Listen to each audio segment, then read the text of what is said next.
দেখুন কত সুন্দর ঝরঝরে হয়েছে, একদম দোকানের মতো ঝরঝরে হয়েছে। তো দেখুন বন্ধুরা, পুরো দোকানের মতো ছানার পোলাও কত সুন্দর লাগছে।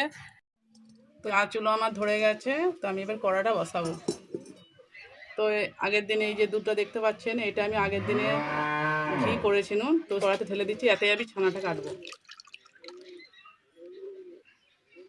গরম হয়ে গেছে, বেশি গরম করার দরকার নেই আর। এতে আমি 1 চামচ ভিনিগার দেবো। আমি নেবিয়ে চুলো থেকে নেবিয়েই দেবো ভিনিগারটা। তো আমি 1 চামচ ভিনিগার দেবো এতে।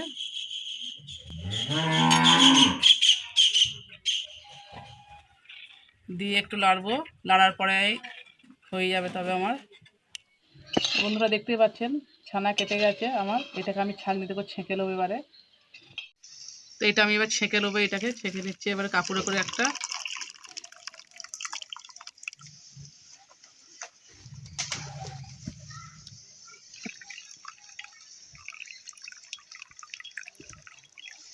পানিটাকে পুরো টিপে একদম বের করে দেবো এরকম করে। তো পানিটাকে পুরো নিজে বের করে নিয়েছি, নিয়ে এই তো ছানা, এটাকে ভালো করে হাতে করে মাখবো।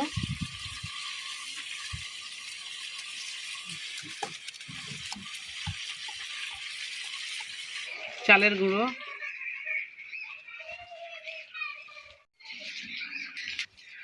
ময়দা, রোল ময়দা,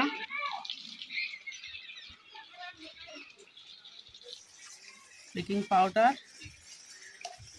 কালারের জন্য রং। আবারও ভালো করে মেখে নেবো আমি এটাকে। এরকম করে ভালো করে মেখে নেবেন, এরকম করে যত মাখা হবে তত ভালো হবে।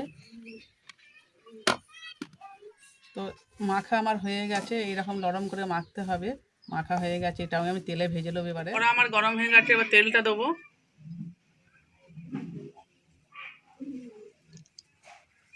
এবারে আমি এইটার সাহায্যে এরকম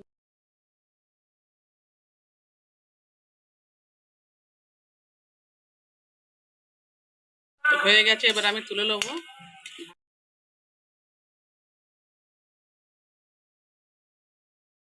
তো আরও একবার দেখাচ্ছি আমি,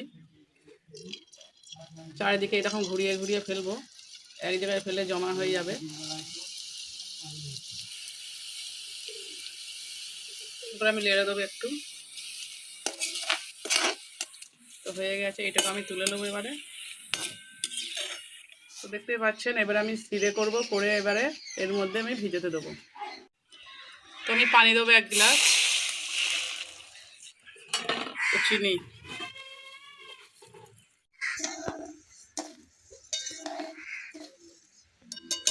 তো এখানে 1 চিমটে নুন দেবো আমি। আপনারা চাইলে দিতেও পারেন, নাও পারেন। তো চিনির সিরেটা হয়ে গেছে, এবারে নেবিয়ে নেবো, আর ফুটাবার দরকার নেই। একটু ঠান্ডা করে নেবো সিরেটাকে, তারপরে দেবো আমি। তো এবারে এই সিরের মধ্যে আমি এটা ঢেলে দেবো।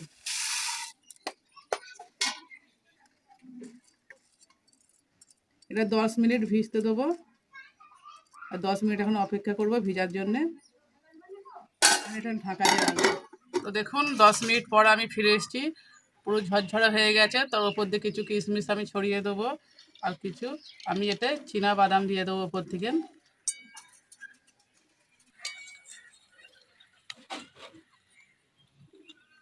দেখুন কত সুন্দর ঝরঝরে হয়েছে। তো দেখুন বন্ধুরা, পুরো দোকানের মতো ছানার পোলাও কত সুন্দর লাগছে। তো যদি ভালো লাগে অবশ্যই আমাকে বলবেন, চ্যানেলটাকে অবশ্যই সাবস্ক্রাইব করবেন।